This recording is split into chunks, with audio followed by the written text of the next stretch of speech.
અગત્યના સમાચાર। આજરોજ નવી કલેક્ટર કચેરી ખાતે સાંસદ કાર્યાલય અટલ જનસેવા કેન્દ્ર ખાતે પ્રધાનમંત્રી આવાસ યોજનાના શહેર 2.0 અંતર્ગત નવા આવાસો માટે આજરોજ સાંસદ કાર્યાલય ખાતે ઓનલાઈન ફોર્મ ઘરે આપવાના કેમ્પનું આયોજન કરવામાં આવ્યું હતું।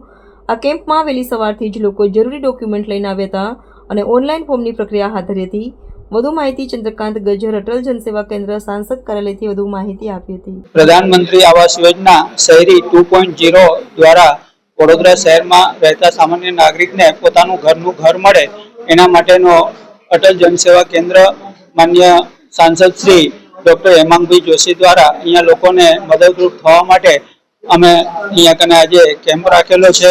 અનેક નાગરિકો અહીંયા અમારા જનસેવા કેન્દ્રની મુલાકાત લઈ રહ્યા છે અને એમને જે કંઈ ફોર્મ ભરવાનું હોય, એમને જે કંઈ માહિતી જોતી હોય એ દ્વારા અમે પૂરો મદદ કરવાનો પ્રયત્ન કરી રહ્યા છીએ અને સામાન્ય નાગરિકને પોતાનું ઘર મળે એના માટેનો અમારો પ્રયાસ છે। ચંદ્રકાંત ગજ્જર, ભારતીય જનતા પાર્ટી, વડોદરા મહાનગર, બક્ષીપંચ મોરચા મહામંત્રી।